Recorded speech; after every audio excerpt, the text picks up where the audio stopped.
Nós queremos agradecer a Deus e louvar ao Senhor por mais esta data tão especial da celebração da Páscoa da ressurreição de Cristo Jesus, o Rei dos Reis. E hoje nós teremos um momento muito particular quando vamos poder ver aqui 3 peças do famoso oratório do Messias de Handel.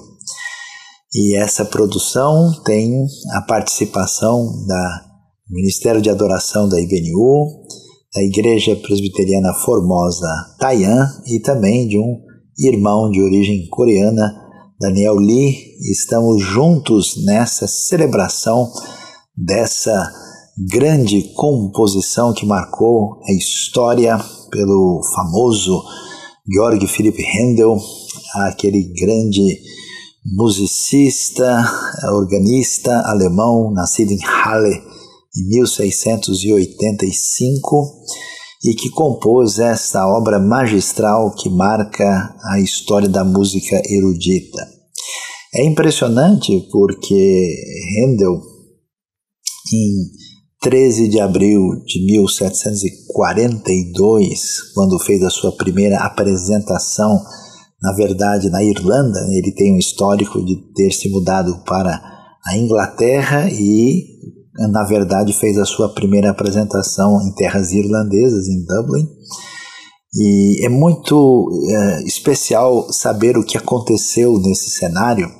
Aqueles que eram auxiliares de Handel nessa ocasião contam que ele foi tão tomado pela grandiosidade da história do Messias que eles levavam comida e Handel não tinha desejo de comer, ele mal dormiu naqueles dias especiais e ele então quantas vezes foi pego ali em lágrimas, mostrando a sua emoção atingida profundamente por aquilo que ele mesmo descreveu como uma espécie de invasão do céu na terra, celebrando talvez uma das composições poéticas, musicais mais expressivas da história.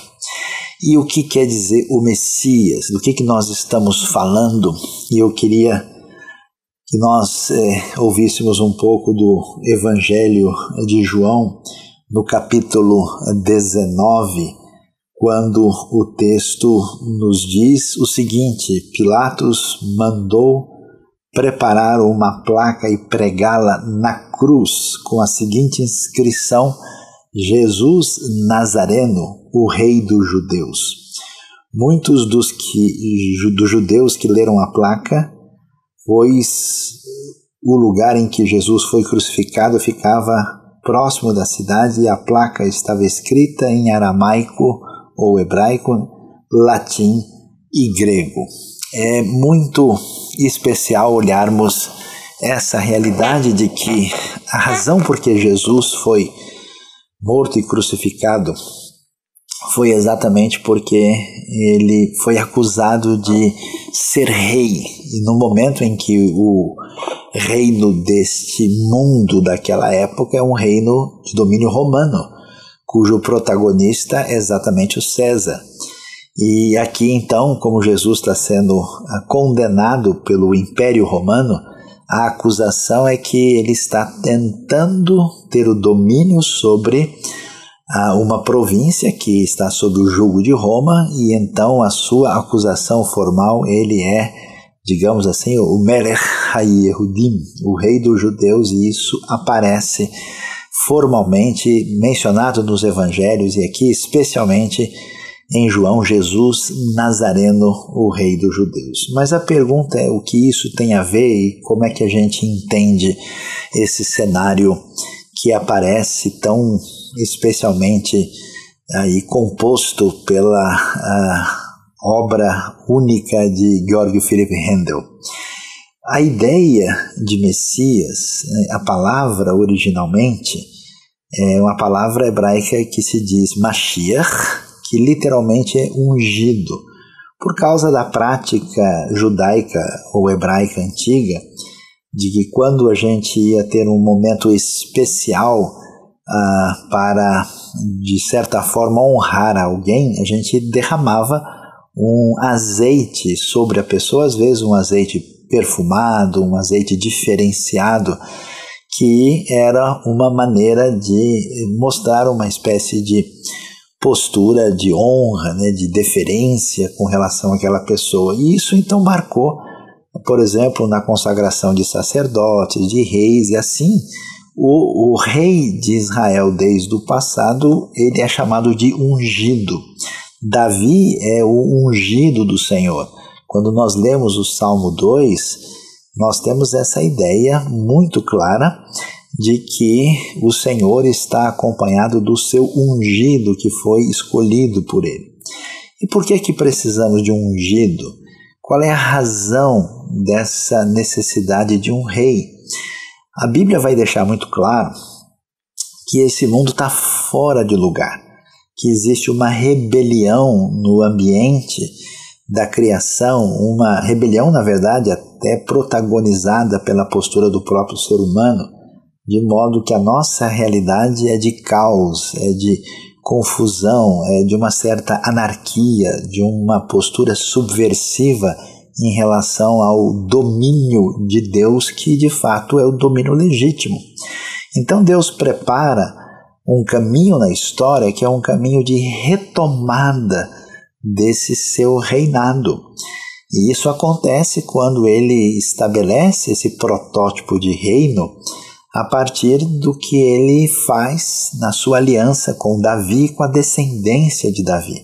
De modo que quando os caminhos de Israel e de Judá se perderam na história, Deus levantou os seus profetas para dizer que um dia o descendente de Davi, o filho de Davi, haveria de vir para conduzir de volta o reino a Deus, o reino diante do seu Pai.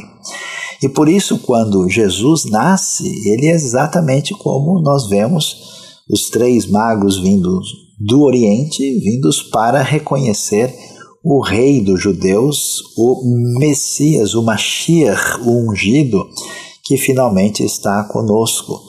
E essa ideia do reino, ela é extremamente importante. E segundo as próprias palavras do rei Jesus, especialmente quando lemos Mateus de 5 a 7, vemos que esse reino começa a tomar lugar quando nós nos colocamos como súditos desse rei, reconhecendo o Messias, né, sobre o qual vamos ouvir e vamos celebrar e vamos aqui neste momento comemorar juntos. Esse Messias deve reinar na nossa vida pessoal quando alguém reconhece Jesus como não só Salvador, mas como Senhor soberano da sua vida. Então, essa realidade do reino se torna uma realidade poderosa dentro de nós e vai se espalhando sobre a terra para atingir as pessoas que reconhecem essa soberania, esse rei que é o Rei dos Reis. E essa verdade é tão significativa que ela vai crescendo. Agora, os poderes desse mundo subversivos que se opõem a Deus, tanto os poderes de inspiração religiosa ou política, né, como o Novo Testamento nos mostra como religião e política se uniram contra Jesus, e a sua condenação, como lemos aqui, que aparece ali na própria cruz, né, é que ele foi acusado de ser Jesus Nazareno, o rei dos judeus. Alguém pode... É interessante que a coisa aparece em latim, aparece em grego e aparece no semítico, hebraico, aramaico, aí, Yeshua HaMashiach, Hamelech HaYehudim, talvez ver Hamelech HaYehudim, a gente não tem os detalhes do que exatamente apareceu no radical semítico.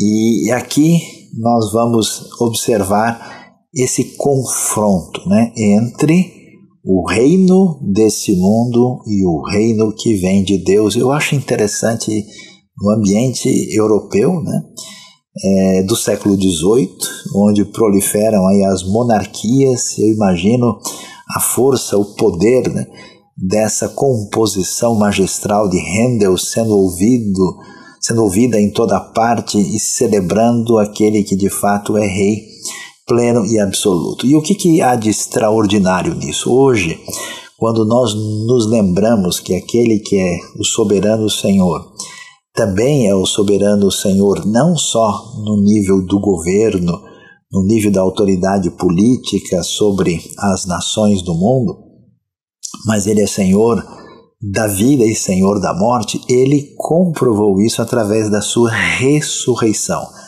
Aleluia, aleluia! Ele é o Senhor ressurreto. Esse é o Senhor que reina, conforme Handel vai expressar de maneira tão particular e única na história recente. E eu quero encerrar essa nossa reflexão nos lembrando de Apocalipse 11, verso 15, quando afirma: agora o reino deste mundo se tornou do Senhor e do seu Cristo, e ele reinará para sempre. Não há como fugir dessa verdade. Aquele que foi acusado indevidamente pelo império subversivo de ser um rei que não deveria reinar, ele de fato é o Rei dos Reis.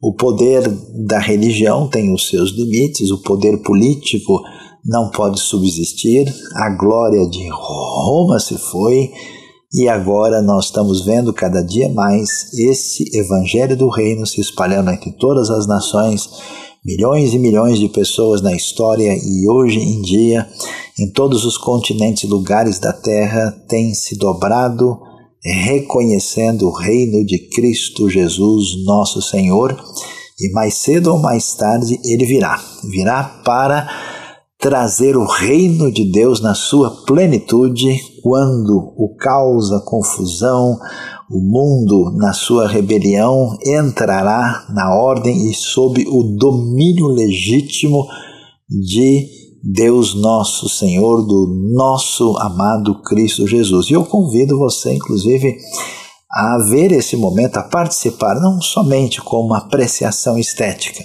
mas de fato, lembrando que você também é convidado a fazer parte do reino, entregando-se ao rei, dobrando os seus joelhos, entregando a sua vida. E se você talvez até já tenha feito isso, mas é o momento de consagrar a sua vida para celebrar de fato aquele que é o Rei dos Reis. Aleluia, aleluia, aleluia, ele é o Rei dos Reis. Fique em sintonia conosco aqui, celebrando o Messias de Handel.